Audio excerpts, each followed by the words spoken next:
then they say he left troops in Syria. You know what I did? I left troops to take the oil. I took the oil. The only troops I have are taking the oil. They're protecting the oil. Welcome back, beautiful and amazing human beings. And that was U.S. President Donald Trump being brutally honest about an important American foreign policy that we're going to get into in this video. There's also a lot of news about the inbred pedo royal lizard family and a lot of other important news updates that we will be getting in this video. And before we get into that, plus a lot more, I wanted to remind everyone that Anarchapulco is coming up very shortly. If you have not gotten your tickets, make sure to use the promo code WRC to get 10 to 15% off your tickets, because this will definitely be a jam-packed event with incredible speakers like James Corbett, Ron Paul, the real freeway Ricky Ross, myself, and many more freedom-minded individuals. And if you are coming to Anarchapulco, I will be running a workshop teaching everyone all of my travel hacks. And if this is something you're interested in and will be attending Anarchapulco, or will just be in Acapulco on February 17th, click the link in the description below to get more information about this. Now, lots of news today, but specifically, oddly, a huge media firestorm of mass proportions of distraction regarding, of course, the royal family. And personally, it's something that's absolutely not important, but there's some important tidbits to really think about here. By the way, this video going around social media is on a TV show where people were wearing masks and was absolutely staged and is not a sign of the reptilians coming out. Just a heads up, because I'm seeing legitimately a lot of people confused by that video. But Megxit, as they're calling it, is dominating the headlines, and for some reason, again, everyone is just absolutely distracted with this nonsensical news of Prince Harry and his wife, Meghan, stepping back from their, quote, royal duties and royal family. Now, personally, when it comes to inbred, snobby, out of touch of reality royals who criticize everyone about social justice issues or global warming as they fly around on their private jets, when it comes to the Queen being let down and them allegedly having this huge meeting where the Queen allowed them create a new life to live in Canada, it's just absolutely ridiculous. It's just stupid and absolutely has no impact on your life, my life, or any significant relevance. But when these welfare queens suck up tax dollars, there should be something to worry about, as it is being revealed that Canada now will most likely be footing the security bill, which, by the way, is estimated to be a huge bill for round-the-clock protection, which absolutely should not be allowed. The second issue that I think everyone needs to understand is that this is not a family to look up to and worship. This is a family that should be highly criticized, scrutinized, and also persecuted for their high crimes of treason against their own people, which they've been getting away with for far too long. The family has a serious pedo problem, especially with them being directly connected to individuals like Joris Demming and mainline pedo-necrophiliac that was protected by the BBC and promoted by them, Jimmy Savile. And of course, how can we not forget also Jeffrey Epstein with his unusually close ties to Prince Andrew. So yeah, unless we're talking about putting these people in jail, we shouldn't be talking about them at all, since they're a big distraction. And by the way, Prince Andrew promised and told us that he would be speaking to the FBI, and there is no known information that he has yet done so. Almost 2 months have passed, and there's no, quote, cooperation that Prince Andrew promised he was going to give during the ongoing investigation, I would say really cover-up of Jeffrey Epstein. Now, of course, Prince Andrew has diplomatic immunity for some reason, because of some inbred royal bloodline, but which is ridiculous. But yet again, many people have come forward as victims of his crimes and alleged that he committed unspeakable acts against them. And we have to hold the royals' family's feet to the fire, and also keep asking the question, when will Prince Andrew eventually speak to the FBI as he promised to do so regarding a situation with thousands of children being abused here? And again, it's not just the royal family that's implicated here.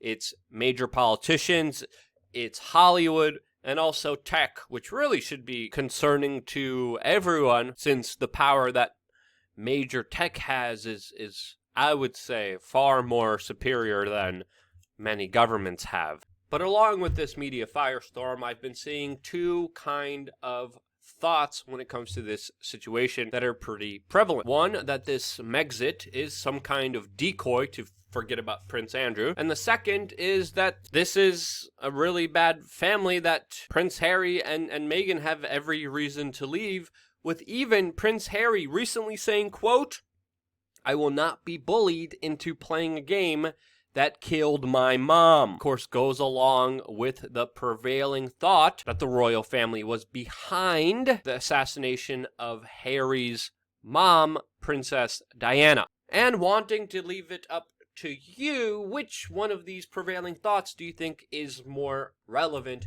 to what's happening? Because this entire situation is utterly irrelevant and a total distraction meant to take your mind away from actual issues that do matter and do affect you. Now, speaking of other irrelevant individuals, we of course also have the news today that Cory Booker dropped out of the presidential race. And yeah, there's really not much else to say about that. But it is highlighting a very interesting 2020 presidential race on the Democratic ticket, which will be very fascinating to cover. Now, also today, actually just moments before we started filming this video, we got a press conference from the U.S. Attorney General calling the shooting that recently happened by Saudi military personnel that were being trained by U.S. military personnel at the Pensacola Naval Station a, quote, act of terrorism. And yeah, of course, it's when a member of the Saudi military that was selected by them to fly to the United States to be trained to be a professional killer and mercenary decided to try to kill as many American soldiers as he possibly could, killing, of course, 3, injuring several other people. And today, we also found out that a part of this military student exchange between our wonderful ally, Saudi Arabia, that has done so many wonderful things for us, being sarcastic here, obviously, but we found out today that out of the Saudi selected students that were sent here, 21 of those individuals were investigated. 17 of them were found to have jihadi social media accounts. 15 of them had ties to pedophile paraphernalia.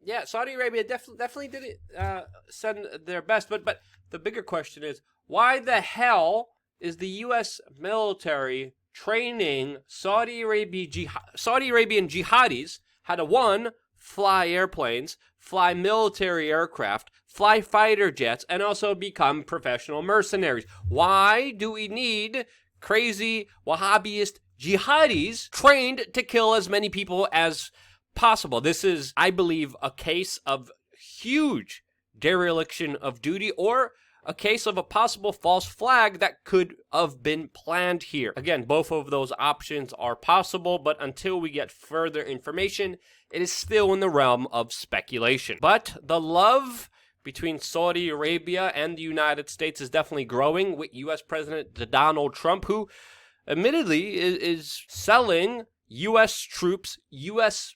lives to Saudi Arabia for money, even publicly bragging about it, admitting that U.S. troops are deployed to the Middle East because Saudi Arabia pays the United States to do that. And this is kind of extremely ironic from a president that everyone believes will secure the U.S. border, but in reality, he's using American lives to secure Saudi Arabia. Wonder what QAnon has to say about that one there. And as all of this is happening, we are getting information from the leadership in Jordan that ISIS is now regrouping, as of course there has been a pause in fighting them since the United States assassinated this Iranian general and has been attacking Iranian, Iraqi militia Shia forces that have been fighting them. And as we know, ISIS was also celebrating Trump's assassination of this Iranian general that was mainly fighting them, which again makes sense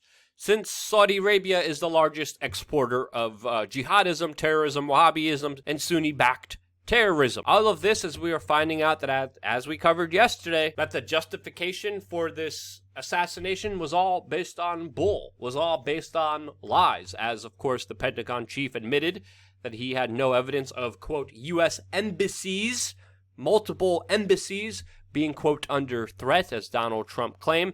And we're also getting information that Donald Trump actually authorized this assassination 7 months ago. Now, if you really take a look at it, if you look at a calendar and you look at 7 months ago, that's not really imminent. That doesn't mean a threat to American life was imminent, which was, of course, the justification that the Trump administration used to launch this assassination, saying we have to save American lives. The threat was imminent. It was now or never. We have to save Americans. We have to kill this guy. And all the information we're getting about it is just absolute bunk. And I do not respect people who lie to you, who think you are stupid, who think they could get away with telling you something that is not true. Every Trump supporter should hold their leaders' feet to the fire, especially for lying to them, lying to America, lying to this country. Why? Well, it just absolutely makes no sense at all what they are doing here. So yeah, that's my take on it. Also, Project Veritas and James O'Keefe are teasing that they will be dropping some new information tomorrow. This, of course, will be a story that we will be following closely, so stay tuned to our YouTube channel. Click subscribe and the notification button because we will be covering this very closely. And sincerely, thank you to all the amazing people who have principles, morals, and values and have a stand against ruthless acts of war that are absolutely pointless. Thank you so much for people's consideration, thoughts, and independent thinking that allow me to be here. Share this information with your friends and family members. Hope to see you at Anarchapulco, and love you guys. Stay tuned for more here on wearechange.org.